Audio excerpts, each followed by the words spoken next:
Sarah Martinez stood in line at the grocery store checkout when she noticed the group of teenagers behind her snickering and pointing at her exposed shoulder. The intricate military tattoo covering her upper arm depicted an eagle globe and anchor, with dates and coordinates that meant everything to her but apparently provided entertainment for the kids who whispered jokes about women with military ink. She tried to ignore their comments about how she probably just got it to look tough or impress some boyfriend, but their laughter grew louder when one of them suggested she was just another wannabe who never served a day in her life. Sarah felt her jaw clench as she remembered the IED explosion in Afghanistan that had earned her that tattoo and the Purple Heart that came with it, but before she could turn around to respond, a deep, authoritative voice cut through the teenager's mockery like a blade. The fluorescent lights overhead cast harsh shadows across the linoleum floor. As Sarah shifted her weight from her good leg to her injured, one feeling the familiar ache that always accompanied stress or cold weather. The teenagers behind her had no idea that the slight limp they might have noticed was a permanent reminder of shrapnel that had torn through her left thigh during her second deployment to Helmand Province. Their voices carried easily in the quiet store as they debated whether her tattoo was real or just some elaborate fake designed to get attention from military guys at bars. Sarah gripped the handle of her shopping basket tighter, remembering how she had specifically chosen this grocery store because it was in a quiet neighborhood where she thought she could shop in peace without drawing unwanted attention to the visible reminders of her service. The cashier ahead of her was taking an unusually long time scanning items for an elderly customer who was carefully counting out exact change from a small coin purse, giving the teenagers more time to dissect every aspect of her appearance. Sarah could hear them speculating about whether she had ever actually been deployed, or if she was just one of those military spouses who got tattoos to feel included in the culture. One particularly loud voice suggested that real female Marines probably did not get such elaborate tattoos because they would be too busy actually doing their jobs to worry about body art. Sarah felt heat rising in her cheeks as she thought about the months of planning that had gone into designing her memorial tattoo, working with an artist who specialized in military pieces to ensure every detail honored her fallen brothers and sisters correctly. Behind her, the conversation had shifted to more personal attacks as one teenager loudly wondered if she had gotten the tattoo to cover up scars or if she was just trying to look badass for social media photos. Sarah closed her eyes briefly and tried to employ the breathing techniques her therapist had taught her for managing anxiety and anger in public situations. The grocery store suddenly felt too small, too bright, too full of people who had no understanding of what it meant to serve or sacrifice for something bigger than themselves. She thought about leaving her groceries and walking out, but her stubborn streak, the same one that had gotten her through boot camp and 2 combat deployments, refused to let these kids drive her away from completing a simple errand. The elderly customer finally finished paying and shuffled away with her groceries, leaving Sarah to step forward and begin placing her items on the conveyor belt. The teenagers had moved closer, now emboldened by what they perceived as her silence and lack of response to their commentary. One of them made a comment about how she probably got the tattoo after watching too many war movies, and another suggested she was probably just trying to get military discounts at restaurants. Sarah methodically placed each item on the belt, her movements precise and controlled in the way that military training had ingrained in her muscle memory even years after her discharge.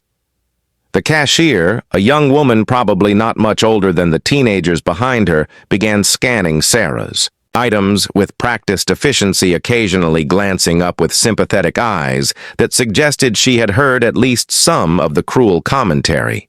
Sarah wondered if she should say something to defend herself or if engaging would only make the situation worse. She had learned through painful experience that most civilians had no frame of reference for understanding military service, and that trying to explain often led to more questions than she was prepared to answer in a grocery store checkout line. As the cashier continued scanning items, Sarah found herself thinking about the day she had gotten the tattoo 6 months after her medical discharge, when she had finally felt emotionally ready to permanently honor the memory of staff. Sergeant Rodriguez and Corporal Williams, who had died in the same IED blast that had injured her, the tattoo artist had worked for 8 hours straight, carefully inking each coordinate, each date, each symbol that represented not just her service, but her survival and her commitment to carrying forward the memory of those who had not made it home. The teenagers behind her had no way of knowing that the seemingly decorative elements they were mocking represented GPS coordinates of a fire base in Afghanistan, where she had spent 14 months of her life, or that the dates incorporated into the design marked the anniversary of the worst and best days of her military career. The total appeared on the screen, and Sarah reached for her wallet, noting that her hands were steadier than she had expected, despite the adrenaline coursing through her system. The teenagers had apparently grown bored with their commentary and had moved on to discussing weekend plans, but their earlier words still echoed in her mind, mixing with older voices from her past that had questioned her decision to enlist, her ability to serve alongside male Marines, and her right to claim the title she had earned through blood, sweat, and sacrifice. Sarah handed her debit card to the cashier and prepared to complete her transaction when she heard heavy footsteps approaching from behind and felt a presence that commanded attention even before the voice spoke. The atmosphere in the store seemed to shift as someone new entered the conversation, someone whose very presence suggested authority and experience in ways that made even the oblivious teenagers pause their chatter. Sarah felt rather than saw the person step closer, and when the deep, authoritative voice finally cut through the teenager's mockery like a blade, she knew, without turning around, that her quiet grocery shopping trip was about to become something entirely different. Colonel James Harrison had been standing 3 people behind Sarah when he heard the disrespectful comments and immediately recognized the significance of her tattoo. The dates matched a deployment he knew well, and the coordinates pointed to a forward operating base where he had served as a captain years earlier. He watched as Sarah's shoulders tensed with each cruel comment and noticed the slight limp in her left leg that spoke of injuries sustained in service to her country. The teenagers continued their harassment, unaware that they were mocking a decorated combat veteran in front of a Marine colonel who had zero tolerance for such disrespect. Colonel Harrison stepped forward with the measured stride of a man accustomed to command and placed his hand gently on Sarah's shoulder before turning to face the group of young civilians who had no idea their world was about to change dramatically. The colonel had been shopping for groceries for his wife, who was recovering from surgery, when he first noticed the woman ahead of him in line. Something about her posture and the way she carried herself had immediately marked her as military, even before he caught sight of the tattoo on her shoulder. 28 years of service had given him an eye for recognizing fellow Marines, and the way this woman stood with her feet slightly apart and her back straight, despite obvious discomfort, told him everything he needed to know about her background. When the teenagers began their cruel commentary, he felt the familiar surge of protective anger that had driven him to defend his Marines throughout his career. But it was the specific details of her tattoo that made him realize this encounter was far more significant than a simple case of civilian disrespect. As he moved closer, Colonel Harrison could make out the intricate details of the memorial piece that covered the woman's shoulder and upper arm. The eagle globe and anchor were rendered in stunning detail, but it was the smaller elements that caught his attention, coordinates that he recognized from his own service record dates that corresponded to operations he had commanded, and symbols that spoke of loss and sacrifice in ways that only another Marine could fully understand. He had seen hundreds of military tattoos over the years, but this one told a story that intersected with his own in ways that made his chest tighten with recognition and something approaching disbelief. The teenagers were completely oblivious to the storm that was building behind them as they continued their mockery, one of them now loudly speculating about whether the woman had ever actually left the United States or if her tattoo was just an elaborate fantasy. Colonel Harrison felt his jaw clench as he listened to their ignorant assumptions about military service and the people who chose to serve their country. He thought about his own daughter who was currently deployed overseas and how he would feel if she were subjected to this kind of treatment simply for honoring her service and her fallen comrades. The protective instinct that had made him an effective leader of Marines now focused entirely on the woman standing ahead of him, who was clearly struggling to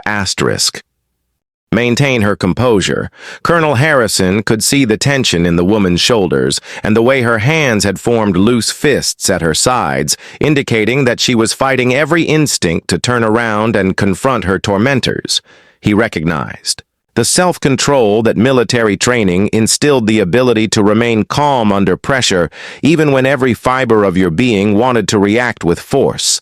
The teenagers had no idea how much restraint they were witnessing or how close they were to discovering what happened when you pushed a combat veteran too far. But the colonel had no intention of letting the situation escalate to that point. As he stepped forward, Colonel Harrison made a mental note of each teenager's face and demeanor, cataloging the ringleader, who seemed to be driving most of the commentary, and the followers who were laughing along without contributing much original cruelty. He had dealt with enough young recruits over the years to recognize the pack mentality that was driving their behavior, and he knew exactly how to dismantle it with surgical precision. The key was to separate them from their group confidence and force them to confront the reality of their actions as individuals rather than as part of a mob. The woman ahead of him had finished paying for her groceries and was preparing to leave when Colonel Harrison made his move, placing his hand gently on her shoulder in a gesture that was both protective and respectful. He could feel the tension in her muscles and the way she initially stiffened at the unexpected contact before something in his touch or presence seemed to communicate that he was an ally rather than another threat. The teenagers fell silent as they registered his presence, their primitive survival instincts finally recognizing that they had attracted the attention of someone who represented genuine authority and potential consequences for their behavior. Colonel Harrison turned to face the group of young people with the same measured intensity he had used to address countless Marines over the years. His expression was calm, but his eyes carried the weight of command and the promise of accountability that made even the most rebellious recruit think twice about their choices.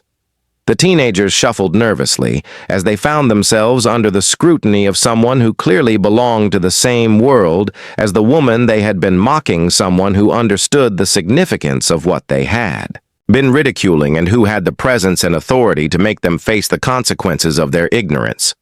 The store around them seemed to fade into the background as Colonel Harrison prepared to deliver a lesson that these young people would carry with them for the rest of their lives.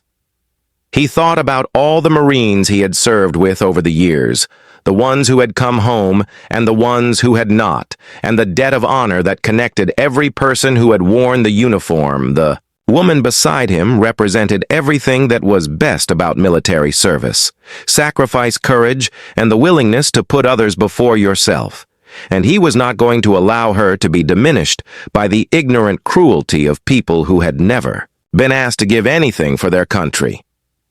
The teenagers waited in uncomfortable silence as Colonel Harrison gathered his thoughts and prepared to transform what had begun as a moment of casual cruelty into something that would change their understanding of service, sacrifice, and the true meaning of respect. But first, he needed to learn more about the woman whose honor he was about to defend. The teenagers fell silent as Colonel Harrison introduced himself and asked Sarah to show them her full tattoo, which she reluctantly revealed, displaying not just the eagle globe and anchor, but also a detailed memorial piece honoring her fallen squad members.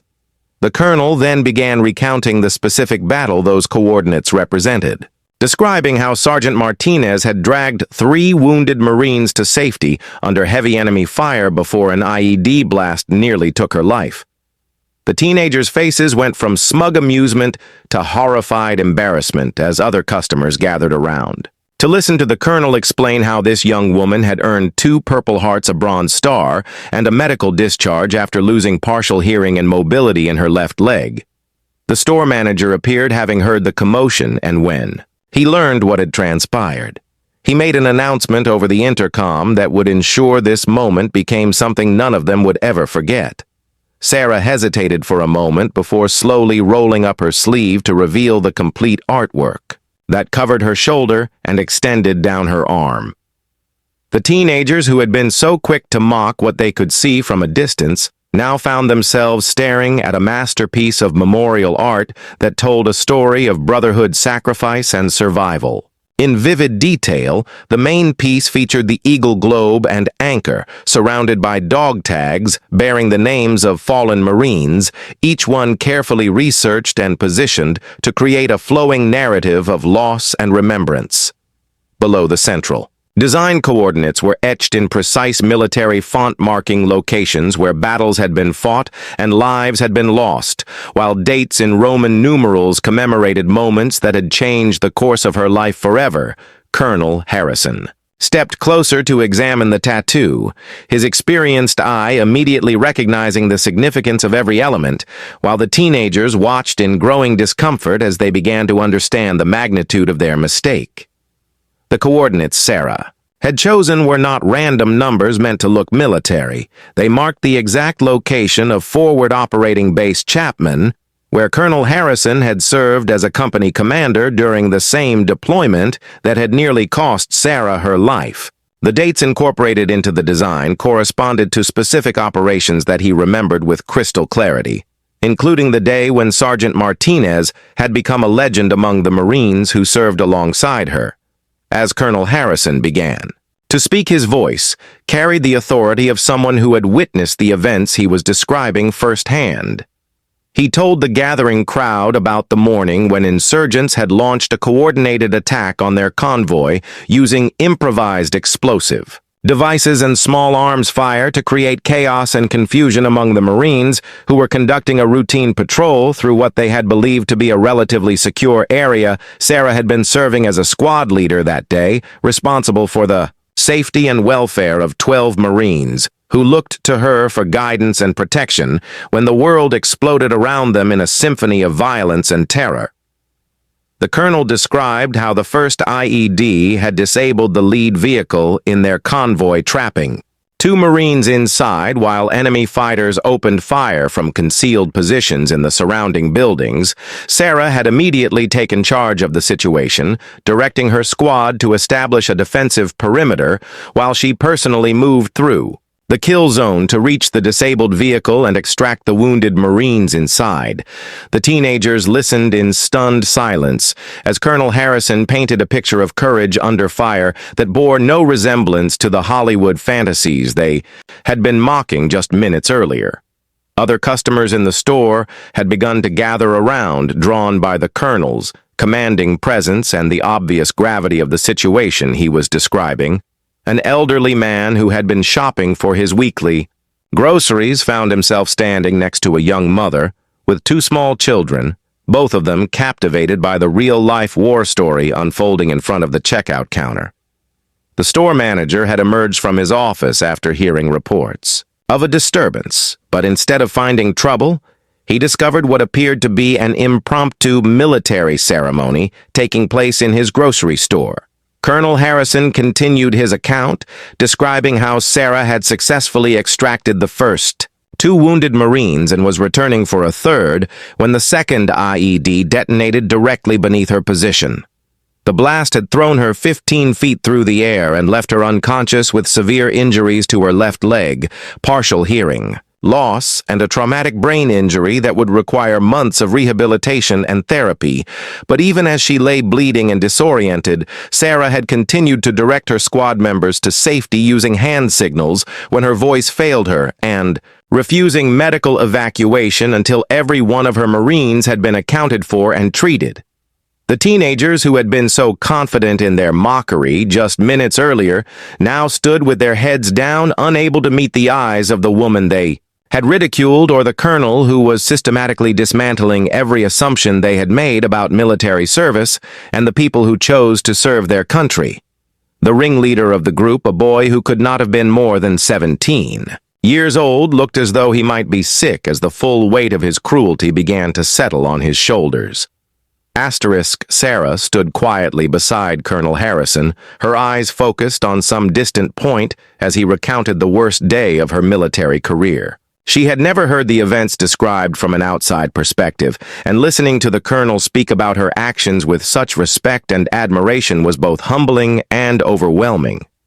The other customers were looking at her with expressions of awe and gratitude that made her uncomfortable in ways that the teenager's mockery had not. The store manager stepped forward and asked Colonel Harrison to repeat his account so that he could understand exactly what had transpired in his store. When he learned that the teenagers had been mocking a decorated combat veteran, he immediately reached for the store's intercom system with an expression that suggested he was about to make an announcement that would transform this moment from a private lesson into a very public recognition of service and sacrifice. But Colonel Harrison held up his hand to stop the manager because he had not yet revealed the most important part of the story: the reason why this encounter meant more to him than simply defending the honor of a fellow Marine, and the connection that made this chance meeting in a grocery store something that neither he nor Sarah would ever forget. Colonel Harrison asked the store manager to call the local news station while he contacted the Marine Corps League, and within an hour the grocery store had transformed into an impromptu ceremony honoring Sarah's service. The teenagers who had mocked her tattoo found themselves face to face with a dozen veterans who had come to pay their respects, including 3 Marines from her original unit who had driven 2 hours after hearing about the incident. Sarah stood overwhelmed as the colonel presented her with a special commendation for her continued service to veterans in her community through a non-profit she had quietly been running from her small apartment. The local news crew captured everything as the teenagers publicly apologized and volunteered to help with her veterans organization. But the biggest surprise came when Colonel Harrison revealed the real reason he had recognized her tattoo and why this encounter was more than just a coincidence that would change both their lives forever. The grocery store parking lot had become an impromptu gathering place as word spread through the local veteran community about what was happening inside. Marines from 3 different generations stood alongside Army soldiers, Navy personnel, and Air Force veterans, all united by their shared understanding of service and sacrifice. The store manager had given permission for the ceremony to continue and had even provided folding chairs from the employee break room while his staff worked around the growing crowd to keep the store operational. Sarah found herself at the center of attention in a way that made her deeply uncomfortable, but also strangely healing as she realized how many people understood and appreciated her service. The 3 Marines from her original unit had arrived with a folded American flag that had flown over their current base and a shadow box containing mementos from their deployment, including photographs of the Marines who had not made it home. Sarah recognized Corporal Jenkins immediately, despite the years that had passed and the rank insignia that showed his promotion to staff sergeant. His presence brought back a flood of memories, both painful and precious, as she remembered the young Marine who had looked to her for leadership during some of the darkest moments of their deployment. The reunion was emotional and cathartic in ways that her therapy sessions had never quite achieved. Colonel Harrison watched the proceedings with satisfaction, but also with growing anticipation as he prepared to reveal the information that would transform this already remarkable day into something truly extraordinary.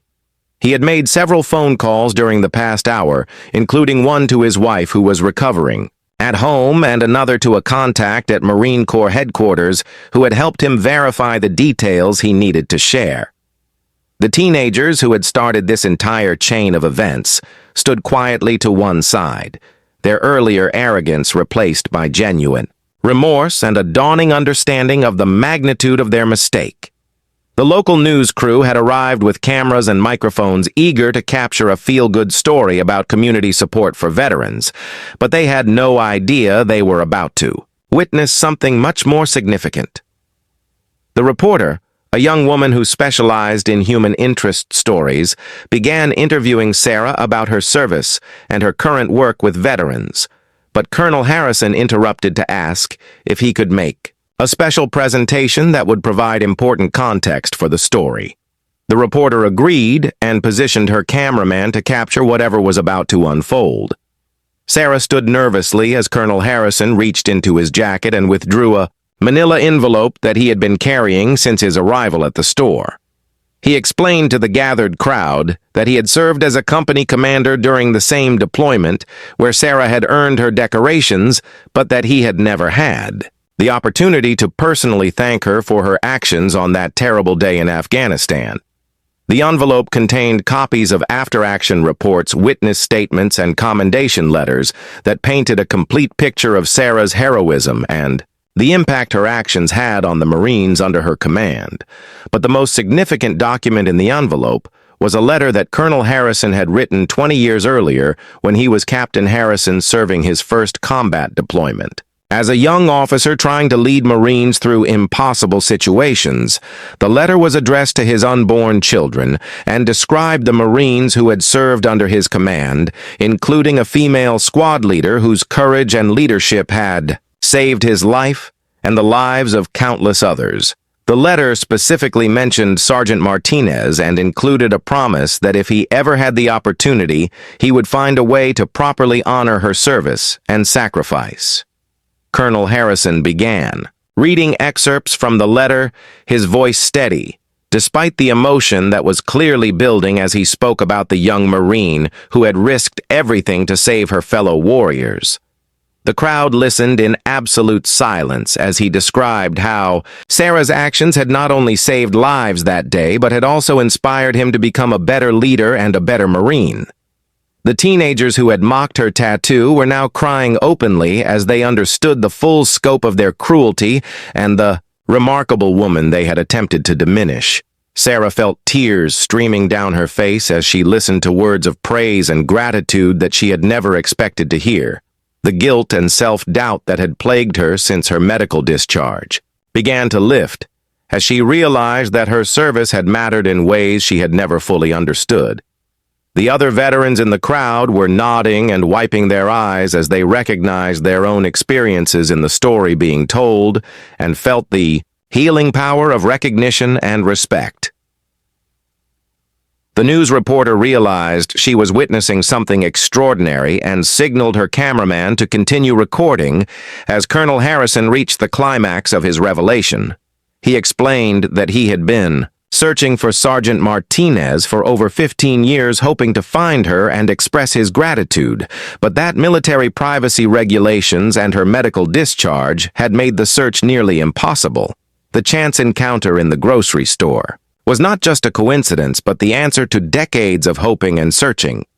Colonel Harrison then revealed that he had recently been selected for promotion to Brigadier General, and that his first official act in his new position would be to recommend Sarah for a special recognition that had been long overdue. The crowd erupted in applause as he announced that the Marine Corps had agreed to award her a meritorious service medal for her post-military work with veterans, and that the ceremony would take place at the Pentagon with full military honors. But the biggest surprise was yet to come, as Colonel Harrison explained that his search for Sarah had led him to discover her non-profit organization, and that the Marine Corps League had voted to provide full funding for her Veterans Assistance Program, ensuring that her work could continue and expand to help even more veterans in need.